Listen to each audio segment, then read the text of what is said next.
What is our national interest or vision?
human food, drugs, human rights, emerging diseases, challenges, war and violent conflicts.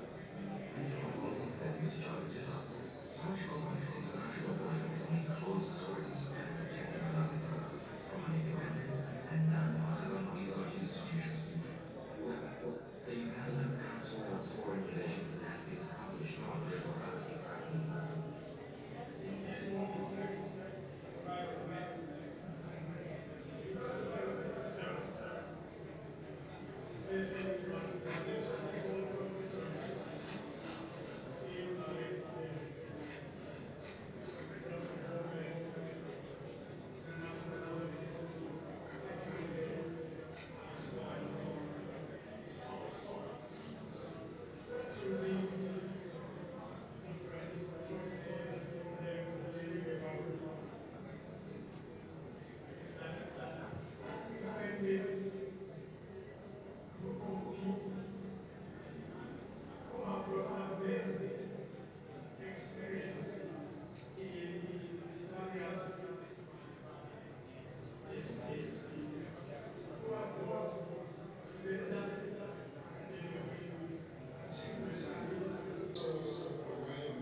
Honorable Minister Jeje Odongo, the members of the diplomatic corps present, the ambassadors, high commissioners, and honorary consuls, members of international organizations, members of the civil society, academia, and the media, you are most welcome. Today we are here for the Foreign Affairs Minister's address, and I will request you to stand up for the anthems, and we start. Thank you.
Members of the diplomatic corps to stand up for recognition. Ambassadors, honorary consuls, high commissioners, I request you to stand up. Help me welcome them with a clap. You're most welcome. You can be seated. Thank you so much. Members of the international organizations and civil society, please stand up for recognition. You're most welcome. Members of the academia,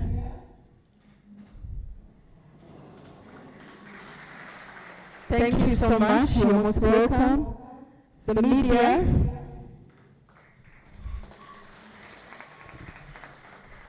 thank you so much. And once again, you're most welcome to this address. I will invite the CEO, Uganda Council on Foreign, Dr. Francis Katana, to give us opening remarks. Thank you so much.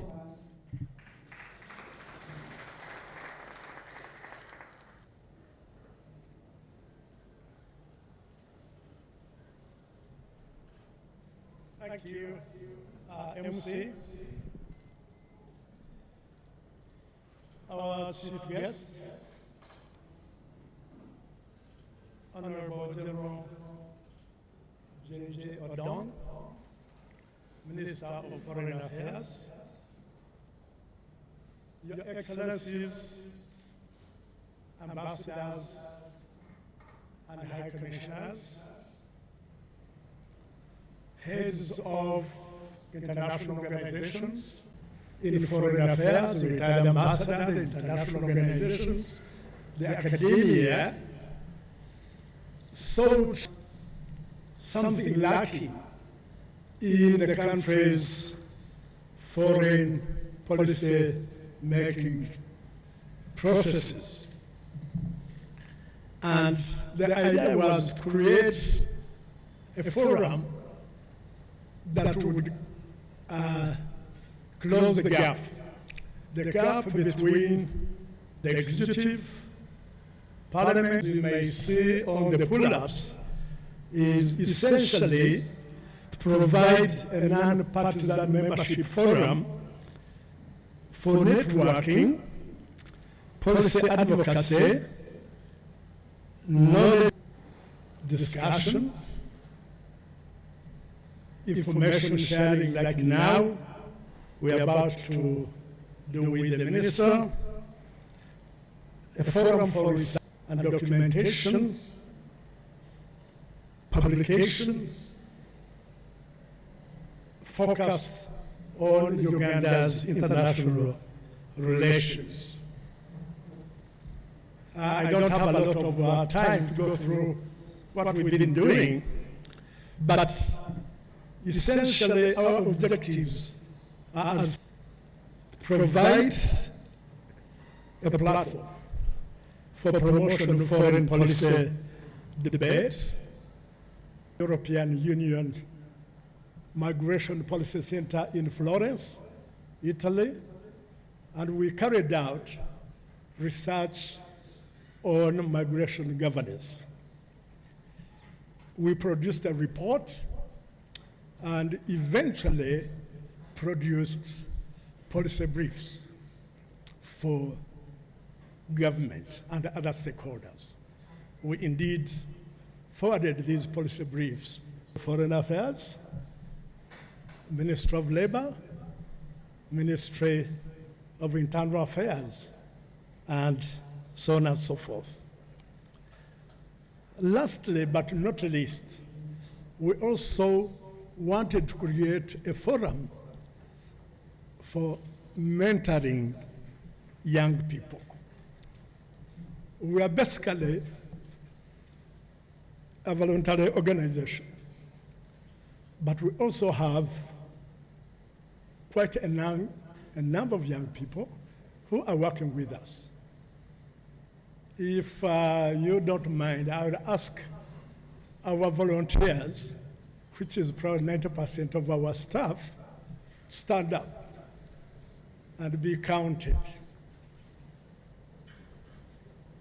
They're kind of shy, I don't know why.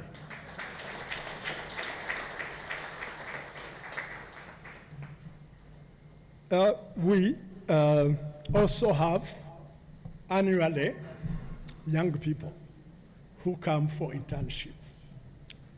This year alone, I think we've had about 4 or 5 young people who are interning with us. I think we've got a couple of interns from mainly Cavendish University who are working with us. The young interns,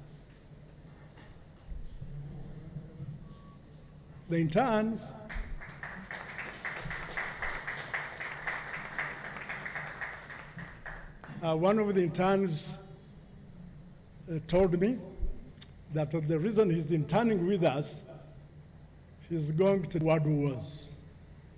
He's like 20 years old at Cavendish University.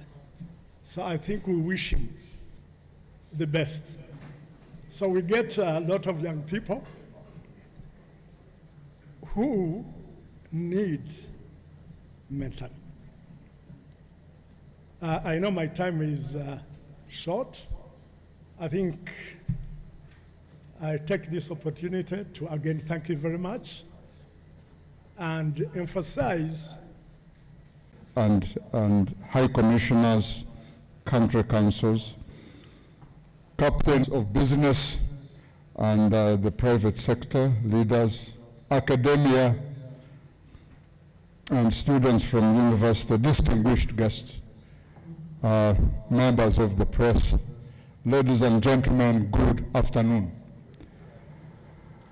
On behalf of the board and management of the Uganda Council on Foreign Relations, and indeed on my own behalf, I take the opportunity to warmly welcome you to this Foreign Minister's Address 2024 on Uganda's foreign policy.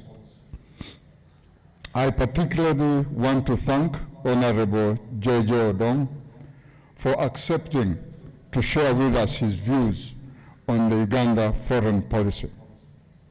The annual Foreign Minister's Address is aimed at advancing the Council's mission of providing an independent, non-partisan public forum for foreign policy debate, information sharing, networking, and advocacy. Participants are drawn from members of the Council, the diplomatic community, government, private sector, and academia. Most stakeholders are not well versed with either the factors that shape their related issues, provide a platform for foreign policy debate and advocacy, and engage government, national, regional, and international bodies on foreign policy formulation. The strength of the Council lies in the quality members. Listen carefully. The strength of the Council lies in the quality of its members. I'm therefore urging those who have not yet registered as members of the Uganda Council on Foreign to this event despite your busy schedules. I would like to associate myself and the ministry with the activities of the Uganda Council on Foreign Relations, and emphasize from the outset the importance of us working together. All of us gathered here today in this hall have one thing in common: our interest in the matters of foreign policy, either as practitioners, as implementers, analysts, or even just observers. Permit me, therefore, to share with you my insights, my thoughts, both personal and institutional, of our country, Uganda. I know the time is limited, but I will request that you will allow me a little latitude so as to be able to this matter as conclusively and comprehensively as possible. I want to try to answer two basic questions. The first question is, why in the first place? Why do countries involve in foreign policy? And the second one is, how do they do that? And of course, in answering these questions, I'll be specifically referring to Uganda. Question, why? I think the answer to this is embedded in the mission of the Ministry of Foreign Affairs in the case of Uganda. Defend and protect the interests of Uganda. When we talk about something, suddenly must go into our minds. What are interests about after all? Interests are about the nation. What is it about the nation? This leads us to the basic question, interests and nation, and that leads concept of national security. Quite often, when we mention the idea of national security, many of us think about guns, bombs, and things of that nature. Now, this afternoon, I want us to explore the wider aspect of national security. Many social scientists, many academicians have various definitions of national security. And I do not want to attempt to repeat those different definitions.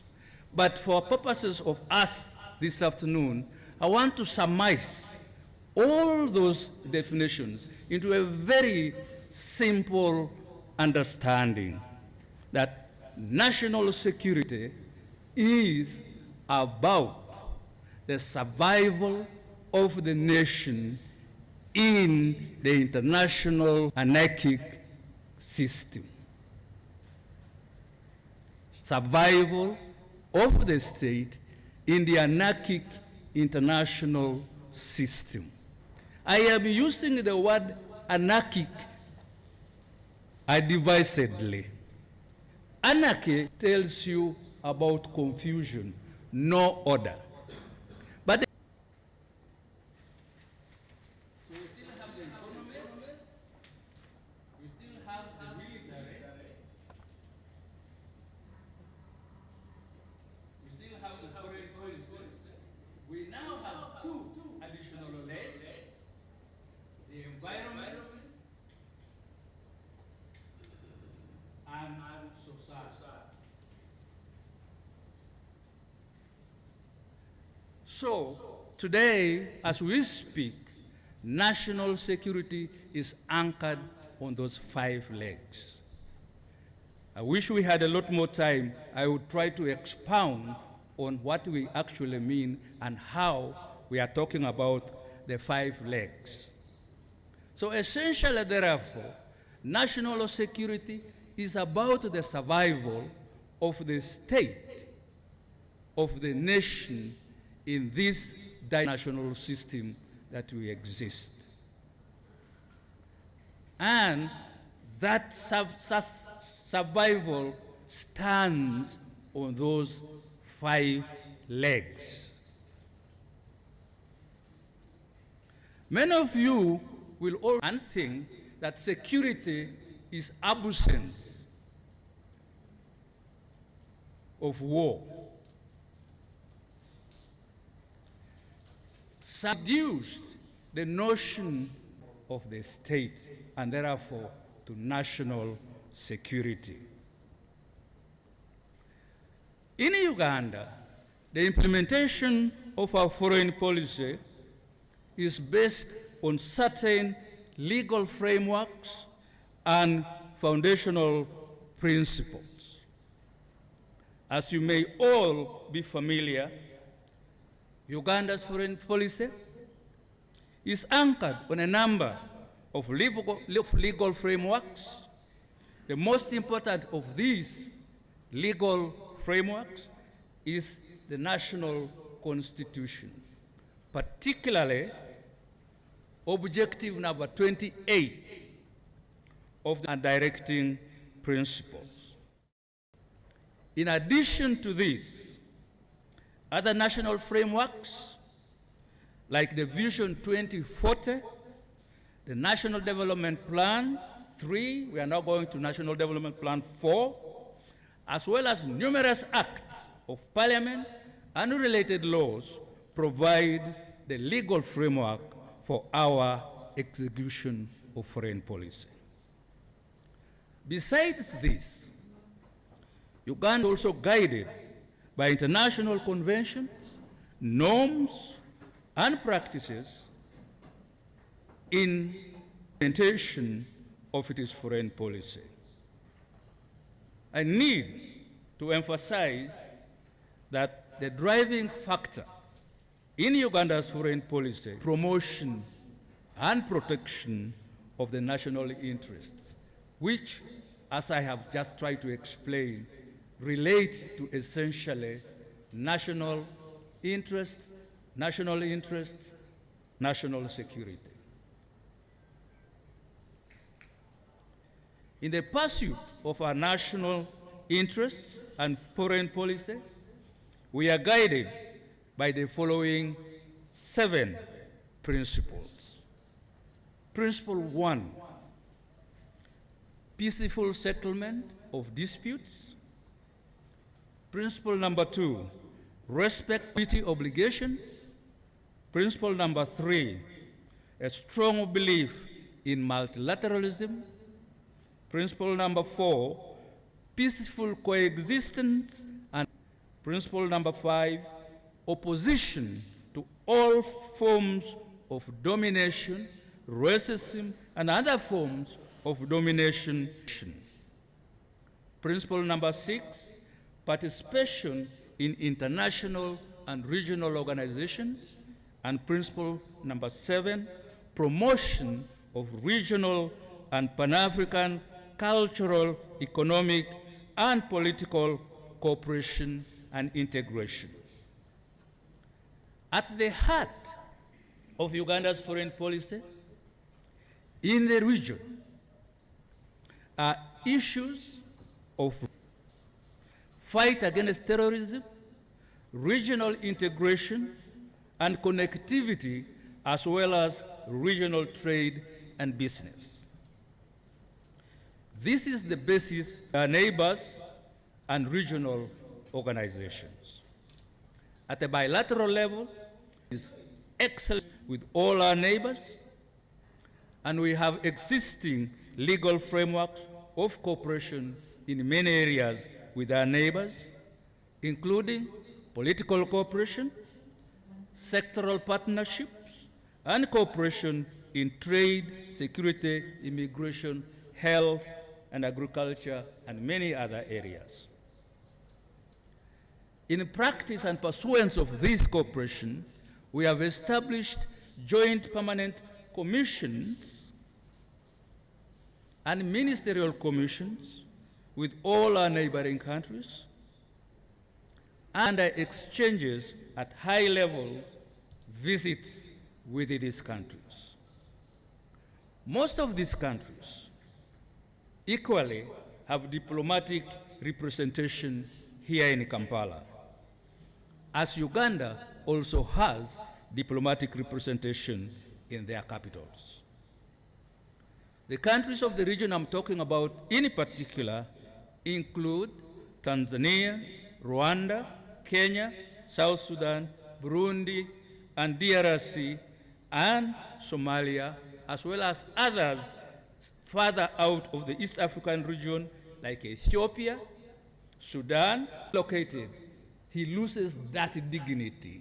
So we try to restitute that dignity so that he can fend for his family by creating for him a piece of land where he can put a hut or a shed, a piece of land where he can till and produce food for his family.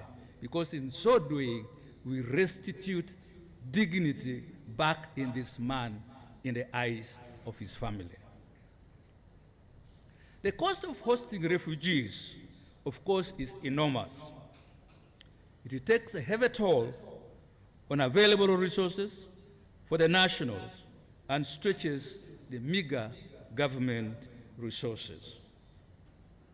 This is simply because refugees in Uganda can be employed, they go to school, they get health from the same facilities that nationals do. And this creates a strain. However, with the help of the international partners, this burden has been reduced, and refugees have been able to live a safer and better life compared to the situations they have been forced to flee from. I wish, therefore, to take this opportunity to express Uganda government's gratitude to our development partners, both bilateral and multilateral, who have extended assistance to Uganda to enable us to host refugees.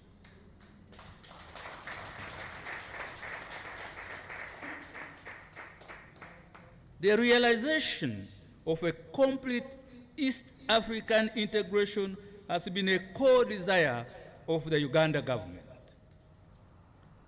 Right from the reconstitution of the East African Community in 1999, Uganda has, with the cooperation of other member states, worked on the promotion of the integration agenda. Today, the East African Community is proud to have signed and implemented the Customs Union and the Common Market protocols, and the process to advance the integration agenda into the monetary union and the political federation is still ongoing. This integration agenda has promoted inter-regional trade and made the region a favorite investment destination. The East African Community has expanded from original 3 member countries of Tanzania, Kenya, and Uganda, and now boasts of a membership of 8 countries, having brought in Burundi, DRC, South Sudan, and Somalia. The EAC continues to attract admiration and interest from other potential members. And with a total population of more than 300 million people, it stands out as one of the most successful regional blocs on the African continent in terms of markets, resource base, investment, destination, and connectivity. Aside from promotion of integration, Uganda has been at the forefront and actively been involved in the mediation and promotion of resolution of conflicts and disputes within some countries and between others. Uganda, as the appointed chair of the Committee of 5 by the African Union Peace and Security Council, has been at the forefront of mediation in the conflict in the Sudan. As you may all know, we have, as Uganda, now invited the 5 members of the ad hoc committee: Egypt, Nigeria, Equatorial Guinea, Angola, and of course Uganda, for a summit on the Sudan on the 23rd of this month here in Entebbe. Uganda has also been a guarantor of the peace initiative in South Sudan. Under the Luanda and Nairobi processes, Uganda is involved in the pacification of Eastern DRC, especially in the province of North Kivu. At the wider continental level, Uganda is a member of the African Union Peace and Security Council. This is a very high-level position which Uganda uses as a platform to champion issues of peace and security on the African continent. The re-election of Uganda to the Peace and Security Council was a testimony of the recognition of the role we have played in pacifying the region, especially the lead role we have played in Somalia. Uganda's sacrifices and contribution to the pacification of Somalia have been detailed and known all over the world, and I will not dwell on this since we are short on time. However, I wish to emphasize that as a country, we feel honored to have been part of the regional and international efforts in Somalia, as indeed we continue to engage in the life after Artemis, what we are calling now the African Union Support and Stabilization of Somalia. That is where we are now moving after the drawdown and closure of Artemis. Uganda has been at the forefront of economically integrating the African continent. Initially,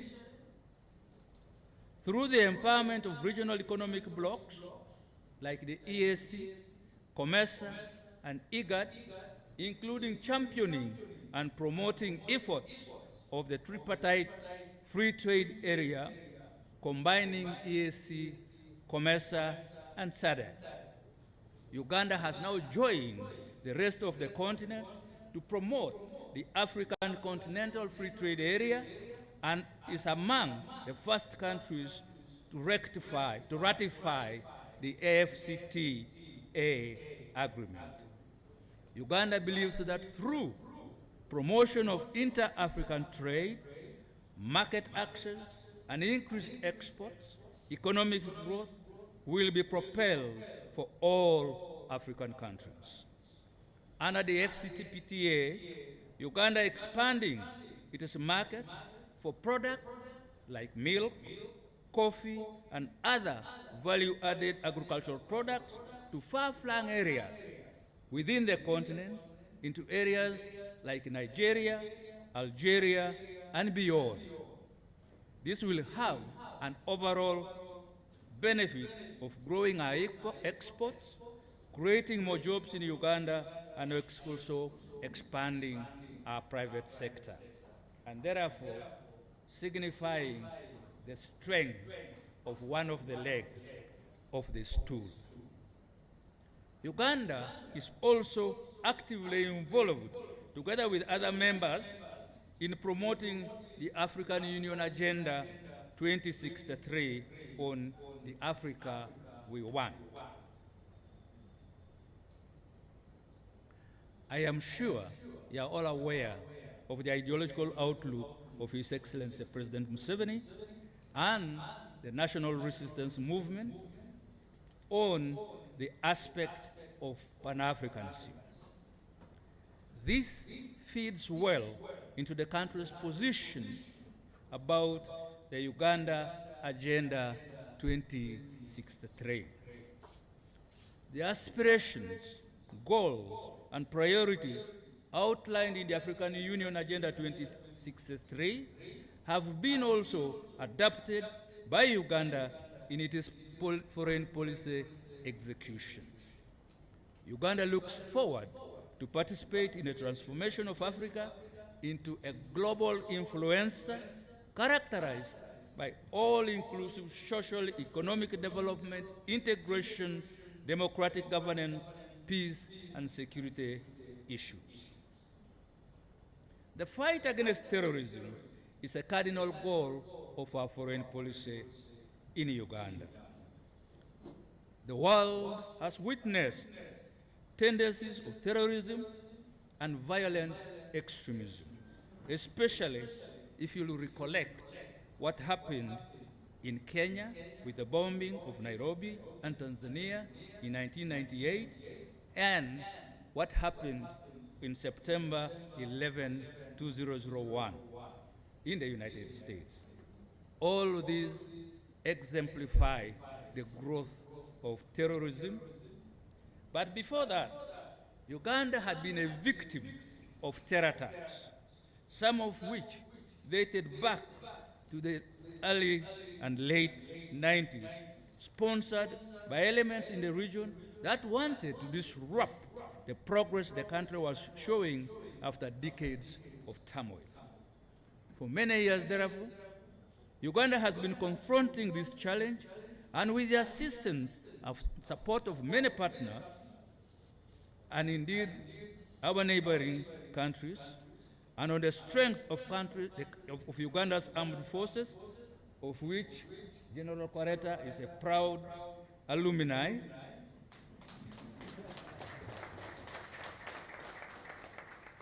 I can say with confidence that the scourge of terrorism is backpedaling. Pockets, however, remain operating across borders, which are now being pursued and I believe will eventually be eliminated.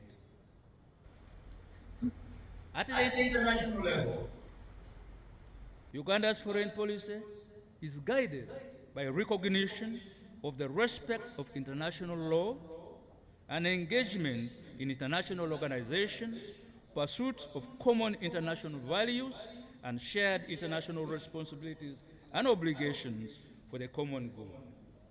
This is what underpins Uganda's active involvement in the United Nations, the Non-Aligned Movement, the Commonwealth, the Organization of Islamic Cooperation, as well as many other international organizations.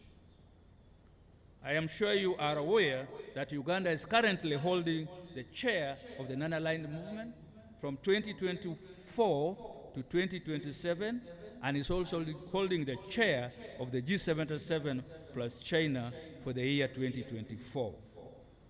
These two international fora will a total membership of more than 100 countries, 121 NAM, 134 G77 plus China, are important bloc that brings together the global south for both political and economic cooperation.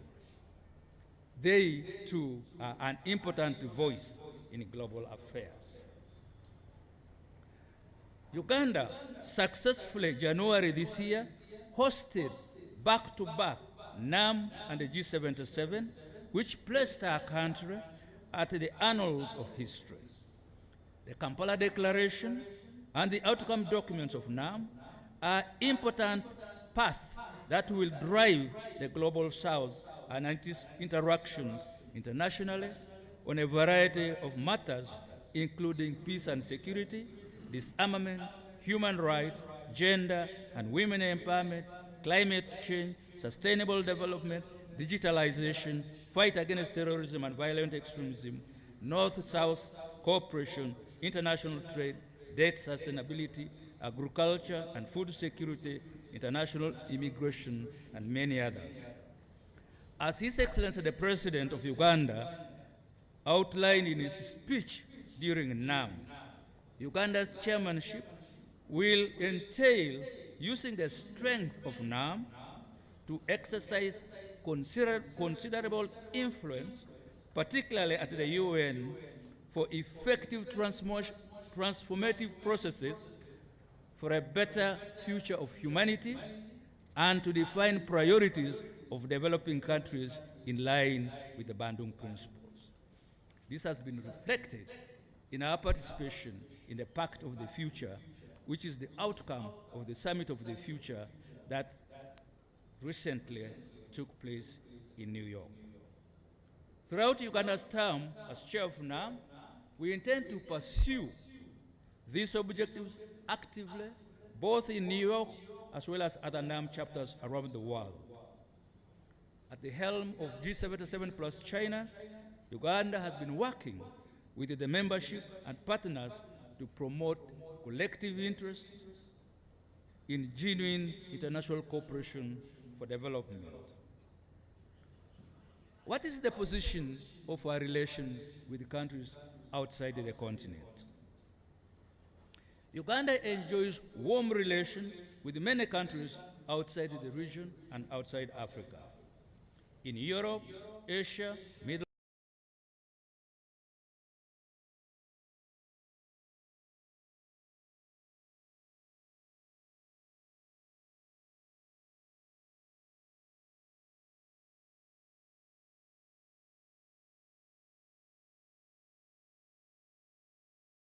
and some of the biggest development partners whose contribution to Uganda in areas such as education, health, trade, energy, and infrastructure have been significant.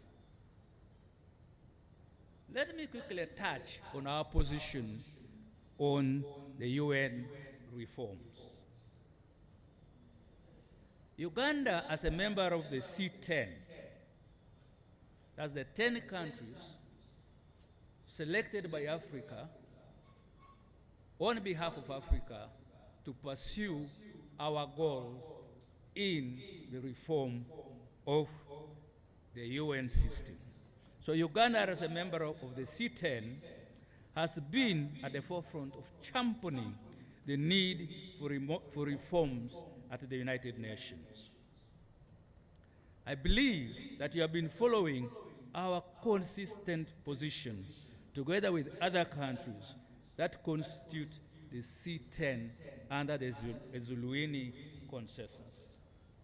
Our position, and indeed that of Africa, is that the United Nations Security Council must be more representative and democratic, and that Africa, which constitutes about 28% with the 53 members in the United Nations, has suffered untold injustice in its history, yet it is a critical player in international relations today.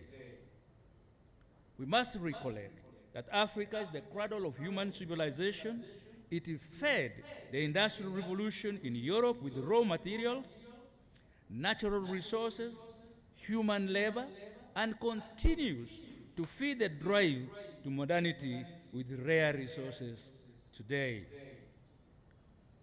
Furthermore, Africa is the market of the world's capitalists and the biggest contributor to international peacekeeping. In recognition of contribution of Africa, therefore, contributor to international peacekeeping.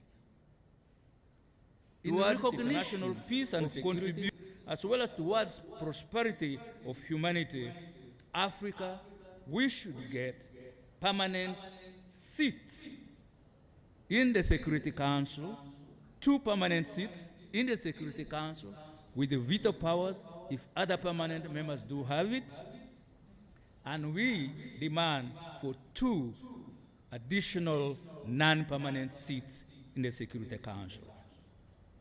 Uganda therefore supports the comprehensive reforms of the Security Council without any further delay. A just and balanced Security Council will play a very important role in the maintenance of international peace and stability. Uganda is also a key Uganda as a key foreign policy strategy, working with the UN and the rest of the world to achieve the set goals and targets of sustainable development we enunciated about 25 years ago. There have been deliberate efforts to ensure synergy between the SDG and national development plans by the government, and indications are that Uganda is making good progress. At the center of our foreign policy today is the concept of economic and commercial diplomacy. This is because economic and commercial diplomacy is considered as a driver to Uganda's development agenda in the National Development Plan 4, which is expected to be rolled out soon. The ministry, together with the missions abroad, have embarked on an aggressive drive to champion economic and commercial diplomacy by way of promoting Uganda's exports, attracting investments to Uganda, especially in areas of agro-processing and mineral beneficiation, attracting tourists, technology transfer, as well as promoting Uganda's business relations with the outside world generally. This initiative, which started with my predecessor, has brought visible results, including expansion of markets for Ugandan products in many countries, growing a number of tourists, and generally bringing an increase in foreign direct investment in Uganda. During the recently concluded Ambassadors' Conference in August, our missions were tasked to increase Uganda's exports and identify markets for our products so that the ministry makes a major contribution to the government's plans to the growing our GDP tenfold.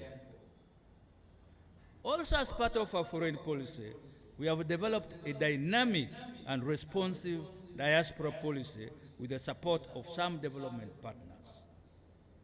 In our diaspora policy, we look to engaging with the Ugandans living abroad, especially to provide them with platforms to mobilize themselves for their own development, as well as developing their country, Uganda. We support them to look for jobs. We ensure that we work with the countries where they are located to help them operate in a secure and proper working terms and conditions. We take this position because the remittances from the diaspora community are a very important source of income to our country. Having said this, let me quickly summarize the major achievements of our endeavors in our foreign policy activities. I can summarize these into about 10 or so areas, and therefore I will quickly enumerate them. 1, maintenance of excellent relations with all neighboring countries and the international community. 2, the open door refugee policy has been recognized globally and appreciated by the international community.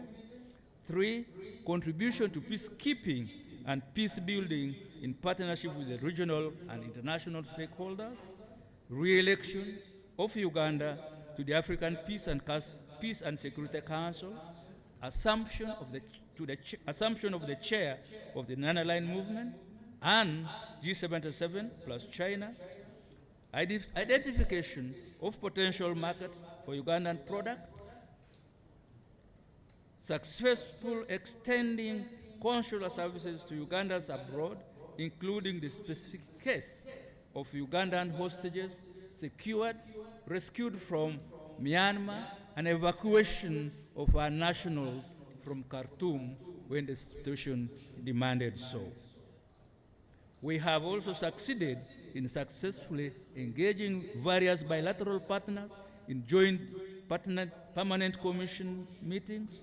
We have succeeded in acquisition, development, and renovation of missions and properties abroad. We have also succeeded in hosting high-profile dignitaries and guests here in Uganda, and we have succeeded in lobbying for international positions for Uganda's nationals. I cannot conclude this presentation without pointing out quite a number of challenges that we have faced in the execution of Uganda's foreign policy. I will summarize this into 4. 1 is the lack of sufficient funds to finance all the expected costs, ranging from appropriate remuneration of staff, policy implementation, undertaking economic and commercial diplomacy, as well as providing the required infrastructure and facilities at the ministry itself. 2, the dynamics in the region and international environment, including political instability, trade conflicts arising occasionally with our trading partners, and occasionally misunderstandings with the international community on some issues like allegations of violation of the UN sanctions and on issues of human rights, remain a challenge that we are contending with. The growing threat of international terrorism, especially the alliance of terror groups and their radical plans to destabilize the country and the region, remains a challenge. Growing conflicts in the region with attendant repercussions of increase in refugees and small arms proliferation remain a challenge. In conclusion, let me just say 3 things. 1, Uganda's foreign policy has been and continues to be shaped by the country's national interests and a balance of regional and international dynamics and situations. 2, our foreign policy is robust and has produced visible and tangible results for the country in many areas. 3, our foreign policy continues to evolve and respond to the country's needs, as well as regional and global realities, as and when these unfold. Ladies and gentlemen, friends, I know I have taken slightly longer, and I hope it is on the basis of what I had pleaded for at the very beginning. Let me, therefore, at this juncture, once again, take this opportunity to thank you for listening to me and to thank you, Council, for inviting me to share this with these wonderful friends. Thank you very much.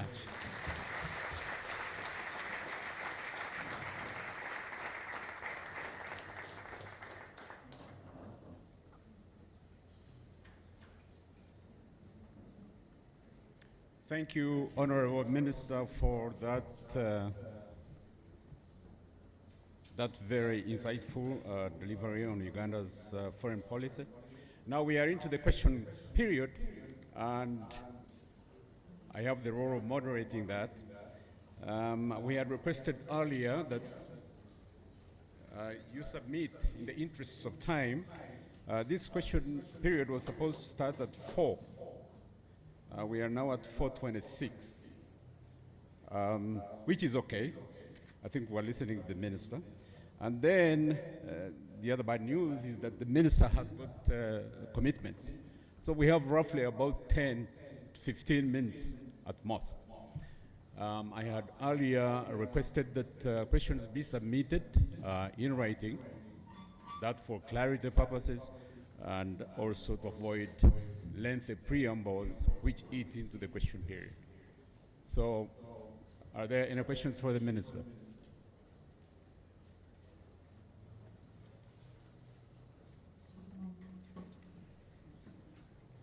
Okay, it seems people didn't write down, so we are going to pass around. That can be interpreted in many ways. So we are going to pass mics around. If you can raise your name. Oh, there are questions. Perfect.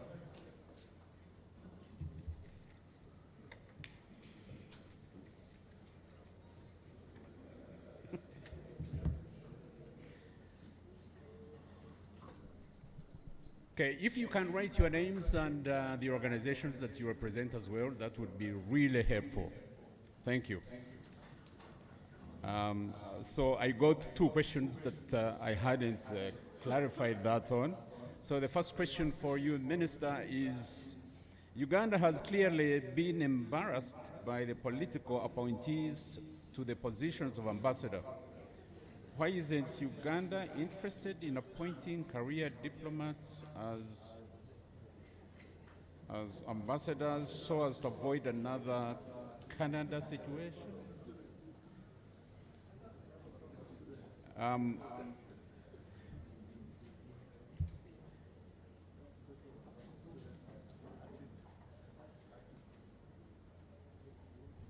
another question, please shed some light on why foreign refugees can enter the country and buy land and businesses, and thus displacing the local wananchi, in turn making trade centers. I think some of these point to some of the potential social issues that arise out of Uganda's role in playing host to refugee communities, other African, even as. So perhaps you could expound on just those 2, Honorable Minister.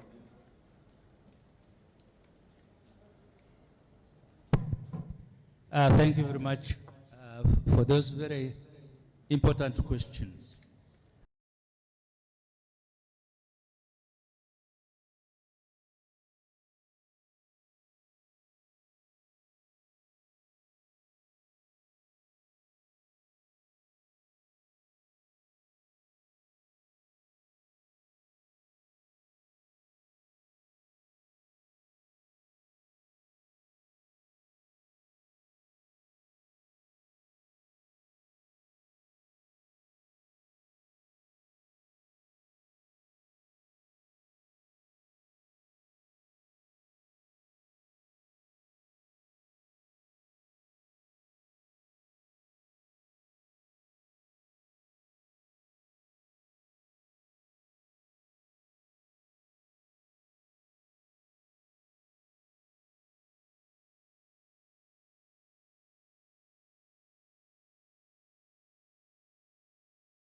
Beyond that, we are at the ministry beginning to think outside the box. You see, I'll give you a very simple example. We've been trying to acquire properties, and quite often the process has been funds must be sourced, funds must be allocated for you to acquire property. We are now going outside that realm, that area of thinking, and say, how about mortgages? Can't we, as a ministry, take mortgages in order to acquire properties? So we are looking at other innovative ways in which we can be able to access resources to enable us perform to our expectations. You will forgive me that I would have wanted to continue, but as you did indicate, I have an engagement, and the parties to that engagement have arrived. Thank you so much, Honorable Minister. And On military, economy, foreign relations, environment, and society. Very apt in the description, and brings home the role of Uganda, also in the security and protection that eliminates threat. And finally, very important was Uganda's role in world affairs, regionally, intercontinentally, and internationally. It has, for those of us who have not understood the world, you brought it home. And thank you so much for that. And as I said, there's a lot more I would have liked to have said, but in light of your limited time, opportunity to call our chairman to present a small gift to you, Honorable Minister, to say thank you. To join Uganda Council on Foreign Relations, you can become a member, a corporate member, an individual member. You are most welcome.